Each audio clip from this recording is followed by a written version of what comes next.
सुप्रभात बच्चों। हम अब अपने आखिरी भाग अध्याय 3 के पढ़ने जा रहे हैं। तो इसमें हम पढ़ेंगे दो चरों के रैखिक समीकरणों के युग्म में बदले जा सकने वाले समीकरण। तो इस भाग में हम ऐसे समीकरणों के युग्म के बारे में चर्चा करेंगे जो रैखिक नहीं है, परंतु कुछ उपयुक्त प्रतिस्थापनों द्वारा इन्हें रैखिक समीकरणों के रूप में बदला जा सकता है। तो इसको हम कुछ उदाहरणों द्वारा समझेंगे। इनमें बेटा हम ऐसी चीज़ें देखने वाले हैं कि चीज़ें मतलब कि समीकरण आपके रैखिक समीकरणों की तरह नहीं होंगे, तो उन्हें हम कुछ प्रतिस्थापनों द्वारा चेंज कर लेंगे। तो अब इन्हें हम उदाहरणों द्वारा समझते हैं। तो मान लीजिए कि आपको उदाहरण 17 दे रखा है। समीकरणों के निम्न युग्म को हल कीजिए। 2/x + 3/y = 13 and 5/x - 4/y = -2। तो ये समीकरण ax + by + c इस फॉर्मेट में नहीं दिख रहा है आपको, क्योंकि x नीचे है, के रूप में नहीं है। तो नहीं है, तो अगर आप इसे समझना चाहें सरल भाषा में तो आप इस प्रकार से समझ सकते हैं कि 2/x + 3/y = -2। अब हम कहें कि हम x और y का एलसीएम ले लेते हैं, तो 2y + 3x = -2, यानी कि 2y + 3x = -2xy। अब यहाँ अगर हम करना चाहें तो 3x + 2y = -2xy दिखा सकते हैं। अब हम देखें ये ax + by = c, पर यहाँ c के साथ xy भी है, और बल्कि हम c को क्या मानते हैं, एक अचर। तो इसीलिए ये हमारा रैखिक समीकरण युग्म नहीं है। तो अब हम इसमें देखेंगे कि क्या प्रतिस्थापन लगाएं कि ये रैखिक समीकरण युग्म बन जाए। तो हम देखते हैं कि ये ax + by की फॉर्म में नहीं है। तो हम अपने समीकरण को अलग करके लिखेंगे कि 2 1/x + 3 ब्रैकेट के अंदर 1/y = 13 और 5 1/x - y 1/y = -2। अब यहाँ पर हम कुछ प्रतिस्थापन लगाएंगे, जैसे कि 1/x को हम p ले लेंगे और 1/y को हम q ले लेंगे। तो इनको प्रतिस्थापित करेंगे हम 1 और 2 समीकरण में। तो प्रतिस्थापित करने के बाद क्या होगा, 2p + 3q = 13 and 5p - 4q = -2। अब हमारे ये जो है, इसको अगर हम देखें तो ये ax + by + c के रूप में व्यक्त है। तो इसको हम अगर व्यक्त करना चाहें तो देख सकते हैं 2p + 3q - 13 = 0 and 5p - 4q + 2 = 0। अब ये देखिए, ये ax by + c की फॉर्म में आ गया। तो इसको हम क्या सॉल्व कर सकते हैं। हमारे को सॉल्व करने के लिए क्या क्या है हमारे पास, प्रतिस्थापन विधि, विलोपन विधि और वज्र गुणन विधि। हम तीनों विधियों में से कोई भी विधि लगा के इसको हल करेंगे और पी क्यू की वैल्यू निकालेंगे। और पी क्यू को कहाँ पर रख देंगे बेटा, यहाँ पर पी की वैल्यू यहाँ पर, क्यू की वैल्यू यहाँ पर, जिससे हमें फिर एक्स की वैल्यू मिल जाएगी और वाई की वैल्यू मिल जाएगी। तो आगे देखते हैं। अब हम इसमें अब वज्र गुणन विधि लगाने जा रहे हैं। तो वज्र गुणन विधि आप लोगों को याद होगा, PQ1 B1 B2 C1 C2 A1 A2 और B1 B2। इसको लगाने के पश्चात हमने निकाला P के नीचे ये सब चीज़ें। तो P की वैल्यू कितनी आ गई, P/-46, Q/-69 और 1/-23। तो P को बराबर रखेंगे 1 के और Q को बराबर रखेंगे 1 के। तो 1 के बराबर रखने पर हमने क्या प्राप्त किया, P बराबर, यहाँ देखो P बराबर 1/23, माइनस से माइनस कैंसिल और 23 1 जा 23 और 23 2 जा 46। तो P की वैल्यू आ गई 2। ऐसे ही यहाँ पर माइनस से माइनस कैंसिल, 23 1 जा 23 एंड 23 3 जा 69। तो Q की वैल्यू आ गई 3। तो P किसके बराबर था, 1/x के, और P की वैल्यू क्या है 2। Q किसके बराबर था, 1/y के, और इस Q की वैल्यू कितनी आई 3। तो इस प्रकार 1/x बराबर 2 हो गया, यानी कि x की वैल्यू, x यहाँ जाएगा और 2 यहाँ आ जाएगा। तो x की वैल्यू 1/2, y = 3, तो y की वैल्यू 1/3, क्योंकि 1/y 3 के बराबर है, तो y किसके बराबर हो जाएगा, 1/3 के। तो x का मान 1/2, y का मान 1/3। हम एक और उदाहरण देखते हैं कि उसमें कैसे चेंज करते हैं। तो उदाहरण 18 में हमें दो रैखिक समीकरण दे रखे हैं। 5/x - 1 1/y - 2 = 2, ये पहला समीकरण। 6/x - 1 - 3/y - 2 = 1, ये दूसरा समीकरण। अच्छा, समीकरण करते समय हमेशा याद रखें कि ये जो नीचे x - 1 और y - 2, x - 1 और y - 2 दोनों समीकरणों में सेम होना चाहिए। जैसे कि हमने पिछला समीकरण भी किया था, तो वहाँ पर भी x y था। ये ना हो कि x y यहाँ और यहाँ x - 1 और y - 1 हो, तब आपको करने में थोड़ी सी कठिनाई आ सकती है। तो यहाँ पर दोनों बराबर हैं, तो हम 1/x-1 को क्या ले लेंगे p, और 1/y-2 को ले लेंगे q। तब 5 1 - x 1/y-2, तो यानी 5p + q = 2, 6 1/x-1 minus 3 1/y-2 = 1, यानी 6p - 3q = 1। ये हमारा समीकरण 3 बन जाएगा और ये हमारा समीकरण 4। 3 और 4 को प्रतिस्थापन विधि द्वारा हल करने पर, प्रतिस्थापन विधि क्या थी बेटा, कि हमें इनमें से किसी एक चर को हम बराबर कर लेते थे। तो यहाँ देखिए, यहाँ 3 है, यहाँ हम 3 ला देंगे, तो हम पहली वाली यानी तीसरी समीकरण को हम 3 से गुणा करेंगे और चौथी वाले को 1 से। 3 से गुणा करने में 5 3 15, और 3 × q = 3q, और 3 2 = 6। ये आ गया बेटा। उसके बाद 6 को 1 से किया तो यही आ जाएगा। तो यहाँ पर देखो, ये प्लस का, ये माइनस का, तो अगर हम दोनों को प्लस कर दें तो 15 6 21, और प्लस माइनस कैंसिल हो जाएगा तो 0 हो जाएगा, और 6 + 1 7, यानी कि 21p = 7, यानी p की वैल्यू 1/3, क्योंकि 7 एकम 7 और 7 × 21। इसी प्रकार अब इस p की वैल्यू को हम दूसरी वाले समीकरण यहाँ पर रख दें, तो 6 × p की वैल्यू 1/3 - 3q = 1, तो 3 1 = 3, 3 2 = 6, यानी कि 2 - 3q = 1 - 3q = -1, क्योंकि ये 2 इधर जाके -2 हो जाएगा। तो q की वैल्यू कितनी आ जाएगी, 1/3। तो अब हमें p की वैल्यू मिल गई, q की वैल्यू मिल गई। अब हम p और q का मान प्रतिस्थापित करेंगे। p = 1/x-1 = 1/3, क्योंकि p का मान 1/3 था, तो x-1 किसके बराबर आ जाएगा, 3 के। जहाँ पर x-1 3 के बराबर, तो x किसके बराबर आ जाएगा, 4 के। इसी प्रकार y = 1/y-2 = 1/3, y-2 = 3, और y का मान कितना आ जाएगा, 5। अतः दिए गए समीकरण युग्म का अभिष्ट हल है x की वैल्यू 4 और y की वैल्यू 5 पर। ठीक है बेटा। अब हम आते हैं अपने अगले भाग पर। अब हम इसमें नाव और धारा के बारे में पढ़ेंगे। नाव और धारा दो रैखिक समीकरणों में एक अलग से टॉपिक है, जिसमें आपको समीकरण बना के नाव और धारा के बारे में सॉल्व करना।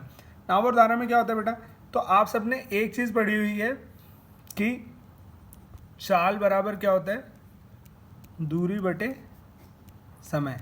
ये आप लोगों को हमेशा याद रखना है, ठीक है। अच्छा, अब नाव और धारा क्या चीज़ होती है, बचपन में आप लोगों ने अपने कागज़ की नाव पानी में बहुत तैराई होगी, तो आपने अपने सफ़र में भी कभी ये देखा होगा कि कभी आप किसी पहाड़ी जैसे इलाकों पे जा रहे हैं, और अगर आप साइकिल से जा रहे हैं तो यहाँ जो आप चढ़ते हैं, यहाँ पर आपको बहुत सारा ताकत लगाना पड़ता है, यानी कि आपको चढ़ाई के विपरीत जाना पड़ता है। पर जब आप यहाँ से नीचे आ रहे होते हैं तो बड़े आराम से नीचे आ जाते हैं, यानी कि चढ़ाई से ढलान की तरफ आप आराम से अनुकूल तरीके से आते हैं। यह आपका प्रतिकूल हो जाता है और यह आपका अनुकूल हो जाता है, यानी कि यहाँ पर आपकी जो स्पीड होती है वो ढलान की स्पीड के साथ मिल जाती है, यानी कि प्लस हो जाती है। पर यहाँ पर आप ऊंचाई से अपोजिट में, यानी ज़्यादा जान लगा के चल रहे होते हैं, यानी कि जो आपकी स्पीड होती है उसमें से आप कुछ माइनस कर देते हो। ठीक है बेटा। तो अब आते हैं हम नाव और धारा के बारे में। तो आप लोगों को पता होगा, अगर एक नदी है, उसका पानी इस तरफ बह रहा है,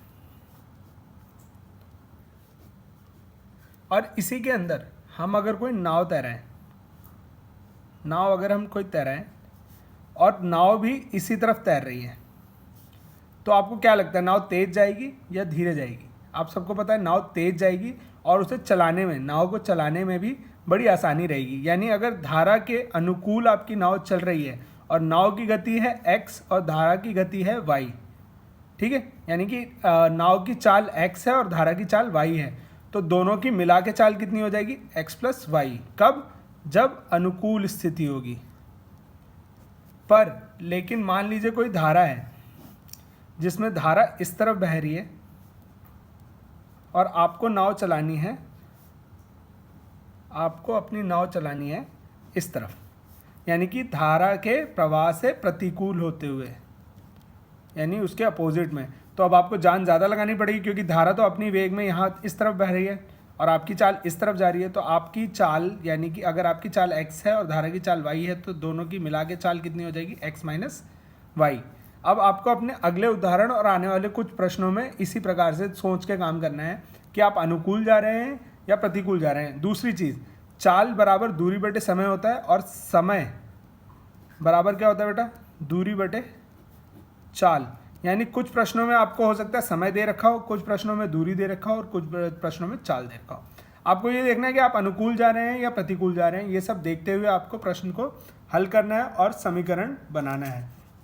अच्छा, एक और चीज़, लास्ट चीज़, अब आप हर जगह ज़रूरी नहीं है पानी बहता भी हो, कहीं पर पानी खड़ा भी रह सकता है। यानी कि धारा की चाल कुछ भी नहीं है, धारा की चाल कुछ नहीं है, तो यानी y बराबर क्या हो जाएगा, 0। यानी कि अब आप नाव इस दिशा में ले जाएं, धारा के प्रतिकूल और अनुकूल कहीं भी ले जाएं, इस दिशा में, इस दिशा में, हमेशा इसकी चाल क्या रहेगी, x ही रहेगी यहाँ पर, क्योंकि y 0 हो जाता है। यानी कि धारा अगर रुकी हुई है तो आप सिर्फ अपनी नाव की चाल देखेंगे, पर धारा अगर इस तरफ चल रही है और नाव इस तरफ, तो प्रतिकूल स्थिति होगी, यानी कि आपकी चाल और धारा की चाल माइनस होगी। और अगर आप अनुकूल स्थिति में चल रहे हैं तो आपकी चाल और धारा की चाल दोनों प्लस हो जाएगी। ठीक है बेटा, तो अब हम इसे देखते हैं एक उदाहरण के माध्यम से। उदाहरण 19, एक नाव 10 घंटे में धारा के प्रतिकूल यानी कि उसके अपोजिट, यानी कि नाव अगर इस डायरेक्शन में है तो आपकी धारा इस डायरेक्शन में है, 30 किलोमीटर तथा धारा के अनुकूल 44 किलोमीटर जाती है। उसके बाद 13 घंटे में वह 40 किलोमीटर धारा के प्रतिकूल और 55 किलोमीटर धारा के अनुकूल जाती है। तो धारा की चाल और नाव की स्थिर पानी में, ये देखिए स्थिर पानी में चाल ज्ञात कीजिए, स्थिर पानी में ज्ञात करनी है और धारा की भी चाल ज्ञात करनी है। तो माना कि नाव की स्थिति स्थिर जल में चाल कितनी है, x किलोमीटर है स्थिर जल में, और धारा की चाल कितनी है, y किलोमीटर। तो अभी मैंने आपको बताया था कि साथ ही नाव की धारा के अनुकूल चाल क्या हो जाएगी, यानी कि उसके साथ साथ सेम डायरेक्शन में x प्लस वाई किलोमीटर, क्योंकि दोनों की स्पीड मिल जाएगी, तथा धारा के प्रतिकूल चाल कितनी हो जाएगी, x माइनस वाई, यानी कि धारा अगर इस तरफ है और नाव इस तरफ है तो दोनों की चाल माइनस हो जाएगी। मैंने आपको अभी एक फॉर्मूला भी बताया था कि चाल बराबर क्या होता है, दूरी बटे समय। इसी में समय को इधर ले आया जाए और चाल नीचे, तो समय बराबर कितना होता है, दूरी बटे चाल। तो अब हमें दो स्थितियां दे रखी हैं कि एक नाव 10 घंटे में भी जाती है और फिर 13 घंटे में। तो पहले हम 10 घंटे वाली स्थिति लेते हैं। तो प्रथम स्थिति में 30 किलोमीटर धारा के प्रतिकूल चलती है और उसमें लिया गया समय क्या है, t1। तो t1 बराबर 30 किलोमीटर हमारी दूरी दे रखी है और इसमें चाल कितनी दे रखी है, मैंने बताया था जब प्रतिकूल होगा तो x माइनस वाई। उसी तरह मान लेते हैं कि t2 टाइम लेती है वह, जिसमें नाव 44 किलोमीटर जा रही है और वो किस परिस्थिति में जा रही है, अनुकूल परिस्थिति में। तो t2 टाइम ले रहा है, यानी समय t2 दूरी कितनी तय कर रहा है, 44 किलोमीटर, और स्थिति कैसी है, अनुकूल। अनुकूल स्थिति के लिए मैंने आपको बताया था x प्लस वाई, तो हमने ले ली स्पीड x प्लस वाई। इसी फॉर्मूले पे डाल रहे हैं बेटा, देखो समय, दूरी 44 किलोमीटर और चाल क्या हो गई, x माइनस वाई या फिर x प्लस वाई। इसी फॉर्मूले में हम सारा काम करने जा रहे हैं अपना। ठीक है, तो अब कुल लगा समय कितना होगा, t1 प्लस t2। कितना बताया था हमें, 10 घंटे लगते हैं कुल, कितने जाने में, प्रतिकूल जाने में और अनुकूल जाने में। तो कुल समय t1 प्लस t2 यानी कि 10 घंटा। तो हमने दोनों को जोड़ दिया, 30 किलोमीटर जाती है वो प्रतिकूल, 44 किलोमीटर जाती है अनुकूल, कितने घंटे में, 10 घंटे में। इसी प्रकार दूसरी स्थिति क्या कह रही थी कि 13 घंटे में वह 40 किलोमीटर धारा के प्रतिकूल जाती है और 55 किलोमीटर धारा के अनुकूल चलती है, यानी कि 40 किलोमीटर धारा के प्रतिकूल, 55 किलोमीटर धारा के अनुकूल, और कितना समय लेती है, कुल 13 घंटे। यानी कि एक समीकरण आ गया हमारा ये वाला 10 घंटे वाला और एक समीकरण आ गया 13 घंटे वाला। इस प्रकार अब देखिए x माइनस वाई दोनों में है, x प्लस वाई दोनों में है, यानी कि अगर मैं 1/x माइनस वाई को u ले लूँ और 1/x प्लस वाई को v ले लूँ, तो हम अपने समीकरण को दो चर वाले रैखिक समीकरण में बदल सकते हैं। यानी कि ये कैसे हो जाएगा, तो ये हो जाएगा कुछ इस प्रकार का,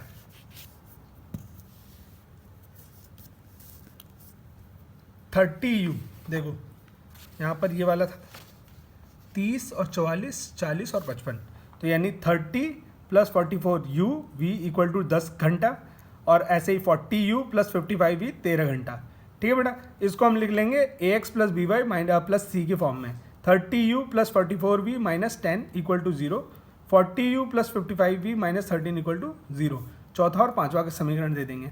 अब वज्र गुणन विधि का प्रयोग करते हुए हम इसको हल कर लेंगे। यानी u के नीचे पूरा ये वाली equation b1 minus b2 minus ये c1 माइनस c2, और ऐसे ही v के नीचे और ऐसे ही 1 के नीचे, अर्थात u के नीचे इसको सॉल्व करने पे आएगा -22, इसको सॉल्व करने पे आएगा -10 और इसको सॉल्व करने पे आएगा -110। अब u इक्वल टू ये ले लेंगे, यानी कि माइनस से माइनस कैंसिल और 22 बन जाए 22 और ये 5 जा 110, यानी u बराबर 1/5, v बराबर 1/11। अब u और v की वैल्यू क्या थी? u की वैल्यू थी 1/x माइनस वाई, v की वैल्यू थी 1/x प्लस वाई। उसके बाद u का मान कितना है? 1/5, यानी 1/x माइनस 5 इस बराबर हो जाएगा 1/5 के, और 1/x प्लस वाई बराबर हो जाएगा 1/11 के। अब इनको फिर सॉल्व करेंगे तो x माइनस वाई बराबर आ जाएगा 5 के और x प्लस वाई आ जाएगा 11 के। अब ये भी दोनों दो रैखिक समीकरण, दो चर वाले रैखिक समीकरण हैं, इनको भी हम प्रतिस्थापन विलोपन किसी से भी यूज़ कर सकते हैं। तो मैंने इसे प्रतिस्थापन से किया। तो अगर मैं इन दोनों समीकरणों को जोड़ दूँ, यानी x minus y plus x plus y कर दूँ, तो ये देखो ये माइनस का, ये प्लस का, ये कैंसिल हो गया। तो x प्लस एक्स 2x और 5 प्लस 11 16, इससे x की वैल्यू कितनी आ गई? 8, यानी 2 1 जा 2 और 2 8 जा 16। इसी प्रकार अब x की वैल्यू 8 मैंने डाल दी इस वाली समीकरण में, तो x minus y equal to 5 और y की वैल्यू कितनी आ जाएगी? 8 माइनस 5 यानी 3। यानी कि नाव की स्थिर जल में कितनी आई चाल? 8 किलोमीटर पर घंटा, तथा धारा की चाल कितनी आई? y जो थी वो आई 3 किलोमीटर पर आवर।